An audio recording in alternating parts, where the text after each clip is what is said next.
Tayo na't gumala sa malawak na karagatan. Bitbitin ang spear gun at ibang kagamitan.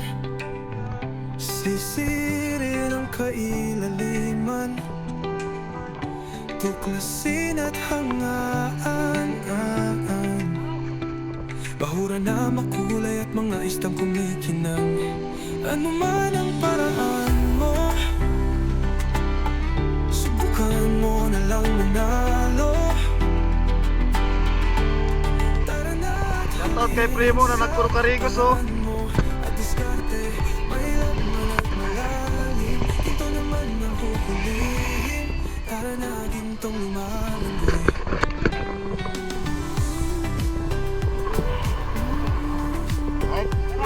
Let's go. Biyahe na.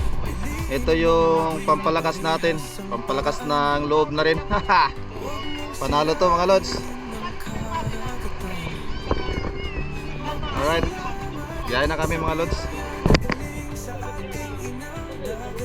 Tayo na at malaman na di tayo isang talunan.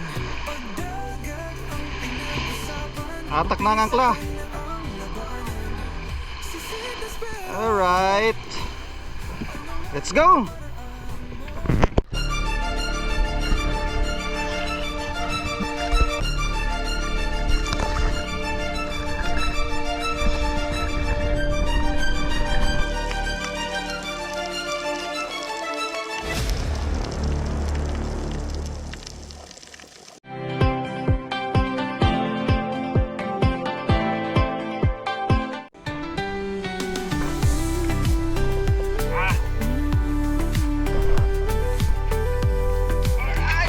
piliin mong maging parehas ang paraan. Huwag mong sirain ang karagatan. Magpasalamat sa biyaya na galing sa ating inang dagat. Tayo na at malaman na di tayo isang talunan. Pagdagat ang pinag-usapan, umpisahan na ang labanan.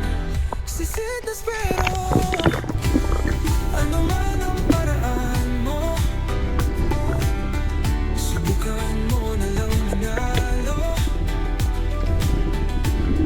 Tara na at hulihin sa paraan mo at diskarte, mailap man at malalim. Ito naman ang huhulihin. Tara na gintong lumanggoy.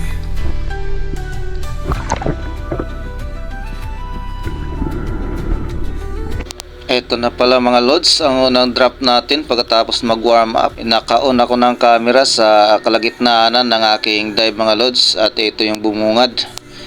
Isang dugtod tuna na around 15 kilos na mga lods, pero hindi natin pinilit na tirahin dahil alanganin tayo mga lods. Medyo malalim yung spot na yan at kaka-warm up lang din natin mga lods, kaya hindi natin pinilit. Next time magkikita ulit tayo at sa tamang distansya mayayari ka talaga.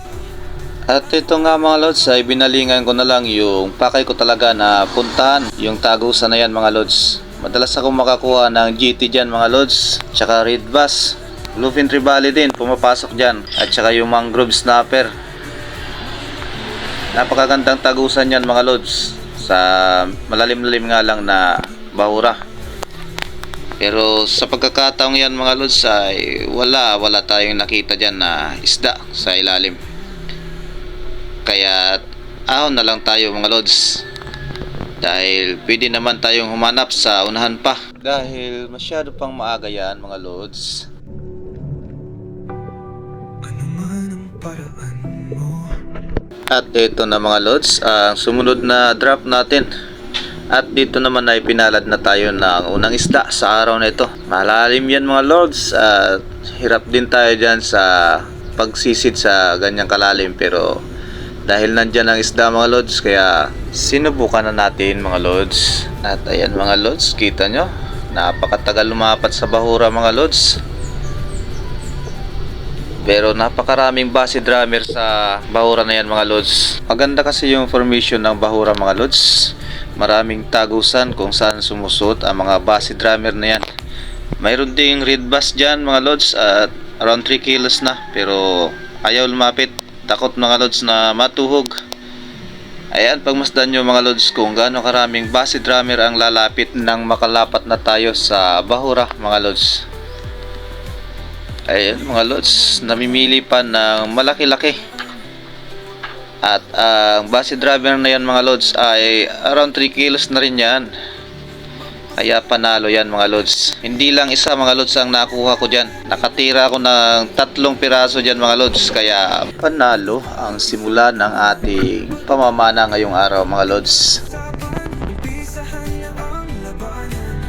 Sisitas pero ano man ang paraan mo, subukan mo na lang manalo.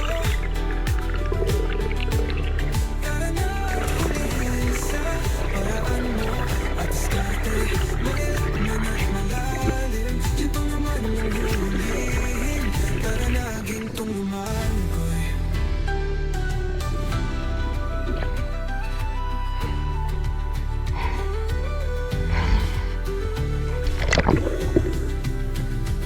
Piliin mo maging parehas ang paraan. Huwag mong sirain ang karagatan. Magpasalamat sa biyaya na galing sa ating inang dagat. Tayo na at malaman na di tayo isang talunan. Pagdagat ang pinag-usapan, umpisahan na ang labanan. Sisid na spero, ano man ang paraan mo, subukan mo na lang manalo. At ito na mga lods, ang sumunod nating drop dito sa bahurang ito. Same lang din to mga lods sa lalapatan natin ulit na bahura kung saan tayo nakatira kanina. Madalas kong daanan mga lods ang bahura na ito kahit na malalim-lalim. Hindi naman kasi ako nasisiro sa spot na ito mga lods. Daanan din kasi mga lods ng iba't ibang uri ng isda ang bahura na yan. Kaya napakaganda dyan mga lods na mag-ambush. Andyan lang palagi ang mga base drummer na yan mga lods. Hindi yan na wawala dyan kahit na pabalik-balik ako para tingnan ang bahura na yan. Bawat sisid ko dyan mga lods ay bibihira tayo masero sa bahura na yan mga lods. Kaya paborito natin yan mga lods at tinatawag ko yan na danuyan. Dahil danoy dito sa amin sa Bicol. Yan na base drummer na yan.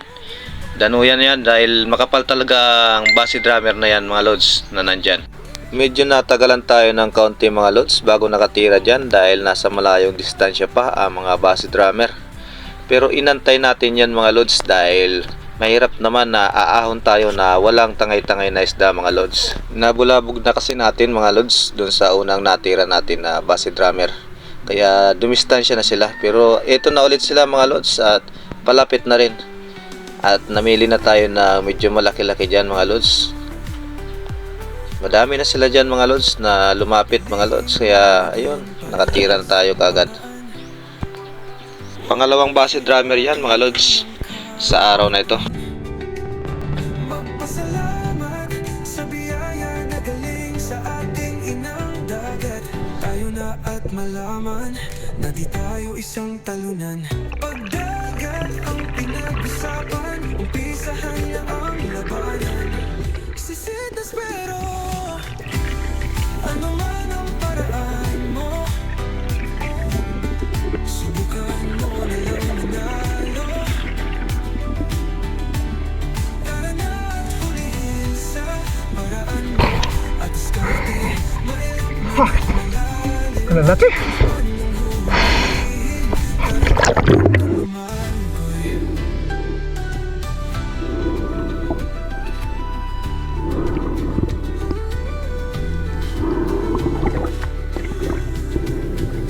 Piliin mo maging parehas ang paraan. Huwag mong sirain ang karagatan.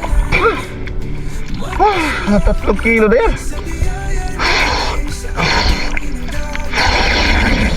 At malaman na di tayo isang talunan. Pagdagat ang pinag-usapan, umpisahan na ang labanan. Sisid na spero, ano man ang paraan mo,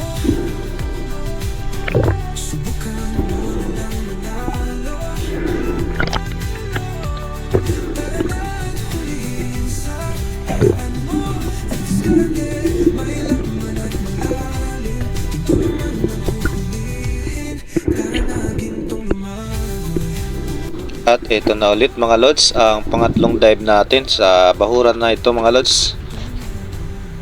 Ayan, umpisa naman tayo ng malalim-lalim na sisiran mga lods. Ilang segundo rin ang itinatagal mga lods bago tayo makalapat sa bahuran na yan mga lods. At paglapat naman natin mga lods, sulit naman at nandyan pa rin sila. At nakatira pa tayo ng isa dyan mga lods. Umubanti na nga pala ako mga lods ng kaunti kung saan ako lumalapat kanina. Kung saan ako nakakuha ng dalawang base drummer. Kailangan na kasi mga lods na lumapat tayo dun sa mas malapit na distansya sa kanila. Kasi pag ganito mga lods, nakadalawa na tayo, mahirapan na silang lumapit talaga. Pero ito na sila mga lods, oh. Sabay-sabay pa halos. At pinakamalaki yung natira natin dyan sa napakagandang patama mga lods. Na-fatal natin yan mga lods at napakagaan ng atakin pa ibabaw mga lods.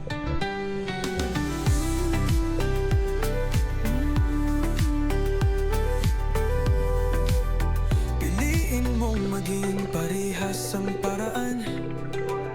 Huwag mong sirain ang karagatan. Magpasalamat sa biyaya na galing sa ating inang dagat. Tayo na at malaman na di tayo isang talunan. Pagdagat ang pinag-usapan, umpisahan na ang labanan. Sisitas pero ano man ang paraan mo, subukan mo na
lang manalo.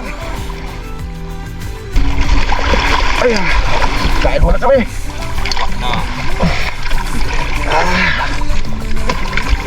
Alas 12:24 na. Balik pasa lang. Si Utolo, tawag yung bangka, kaya pinuntahan namin. Nakadali na. At may tinira pa siya na kung ano yung isda na yan, tinira niya. Pero mayroon na siyang pula dun sa may ano niya, oh, tagiliran, oh. Mangrove snapper yata to. Malaki na.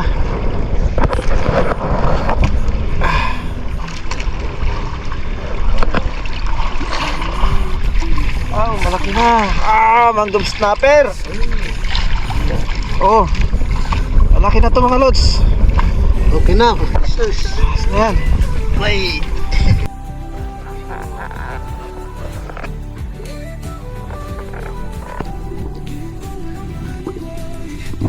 Panibagong drop na naman tayo mga lods. At ito ay sa ibang bahura naman tayo nakadali. Dahil napakalinaw mga lods, kaya kahit sa malayo pa lang ako, nakita ko na ang isda na ito mga lods. At hindi mapakali. Meron kasing nakadikit sa katawan niya mga lods. Kaya labas pasok sa butas mga lods. Yan tuloy, napansin ko siya. At ito, nadali naman natin. At maganda yung patama mga lods. Hindi man natin na fatal pero napakagandang patama ng ganun mga lods. Drop shot. Wala talagang kawalayan mga lods dahil pababa na yung tumbok ng shafting natin mga lods. Ayos. Tayo na at malaman na di tayo isang talunan. Pagdagat ang pinag-usapan, umpisahan na ang labanan.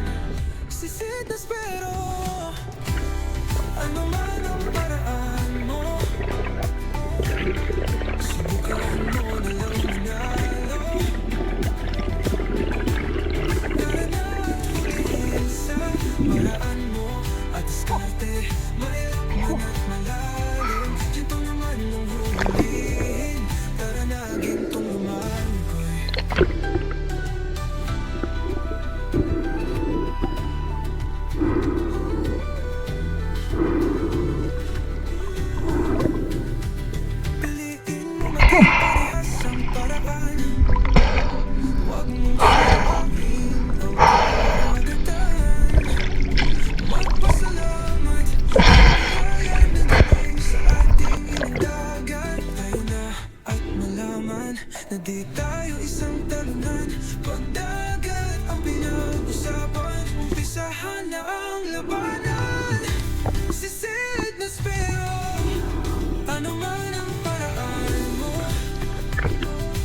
Isang uri ng snapper yan mga lods, red bass kung tawagin. Halos 4 kilos na rin yan mga lods, kaya panalo na. At sumunod na dive ulit natin to mga lods. Sinilip ko na naman ulit ang tagusan na ito mga lods, na malawak sa loob pero walang isda mga lods. Walang nakatira kahit mangrove snapper man lang. Kaya paaho na sana ako dyan mga lods, pero may napansin ako dyan sa may likuran ko na unicorn fish. Kaya hindi muna ako umahon mga lods at inabangan ko sila.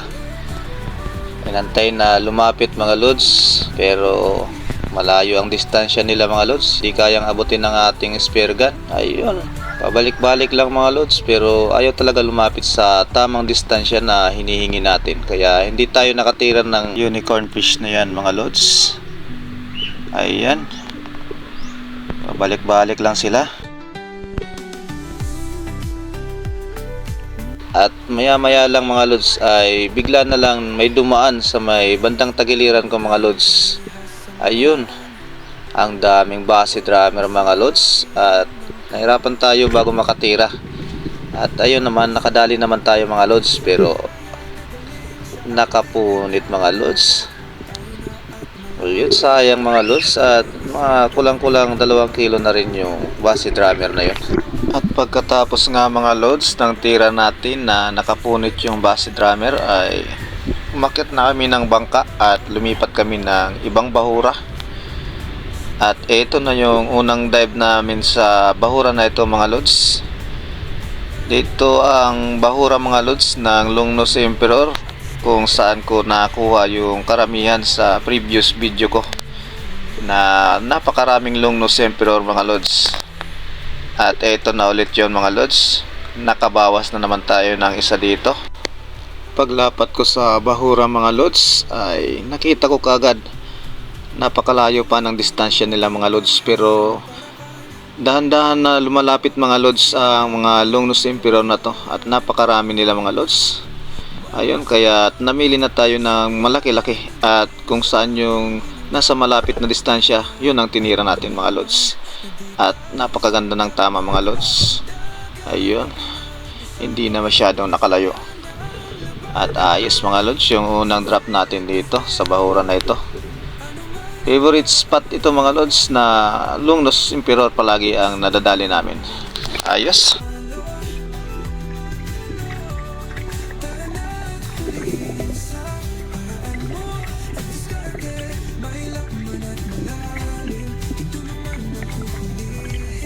Tara na gintong lumago.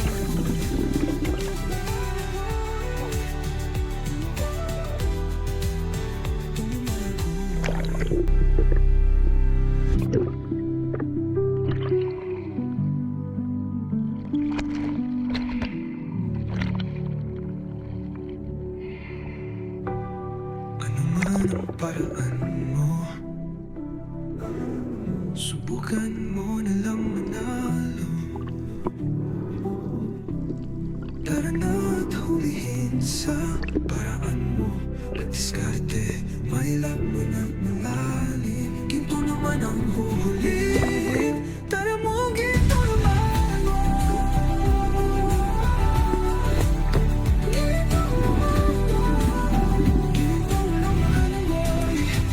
Ito na pala yung draft shot ko mga lods. Ayun, napakababaw na dumaan ng dugtutunan na ito mga lods.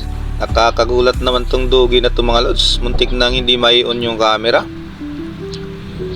Buti na lang at nabidyohan pa natin mga lods.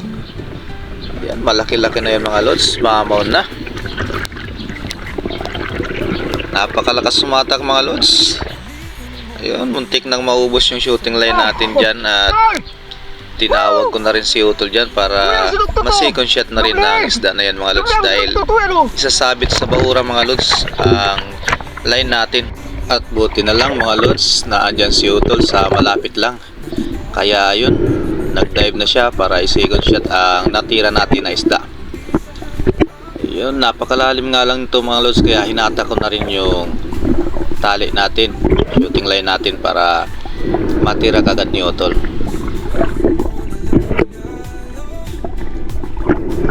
At ayun, nadali naman yung mga lods. Kaya good. Thank you na rin kay Otol sa second shot ng ating dugtut tuna. Ayos. Panalo.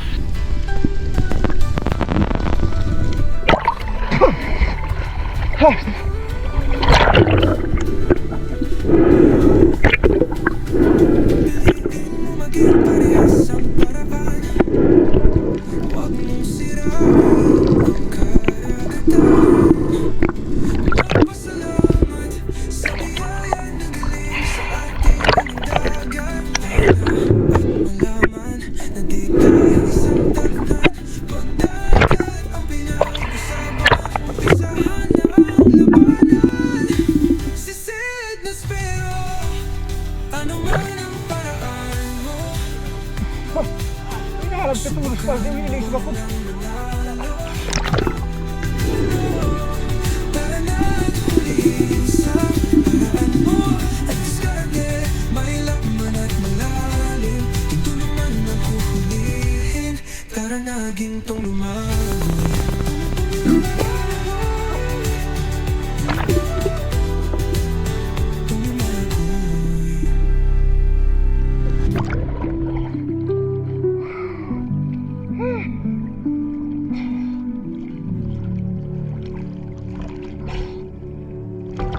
Ano man ang paraan mo, subukan mo na lang manalo. Tara na at hulihin sa paraan mo. At diskarte, mahilap man at malalim. Ginto naman ang huhulihin. Tara mo, ginto naman mo.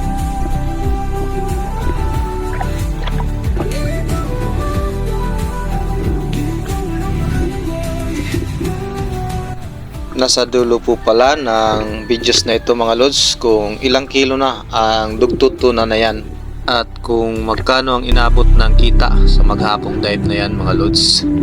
Ayos.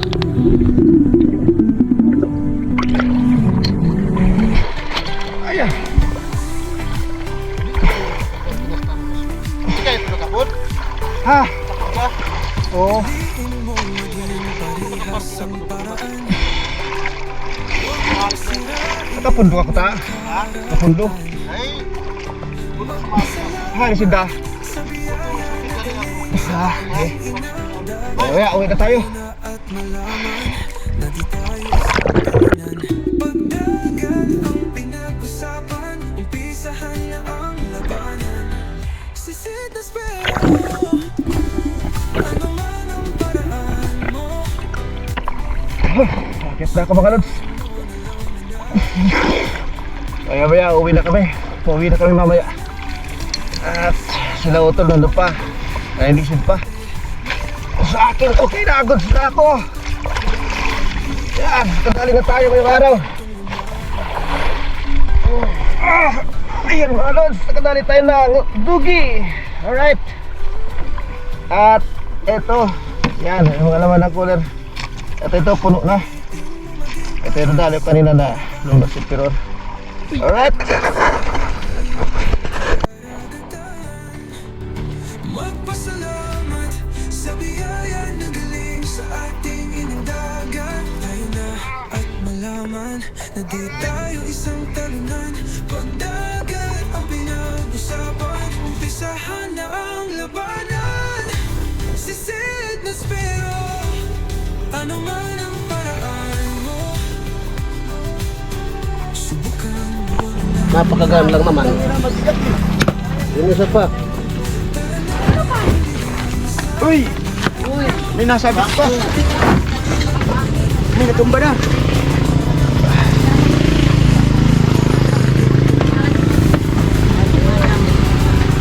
Uy! Ang laki! Laki yung maliit. Bayang-bayang. Oo.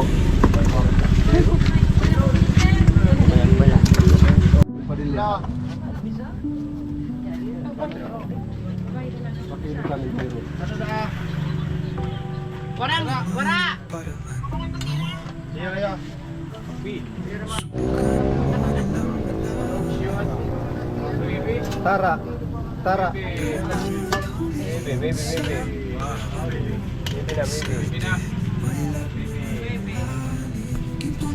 Yeah, Sama. 15,000. Ito na yung sahod ng Espiro ngayong araw mga lods. Yan o. Yan, may sahod na naman.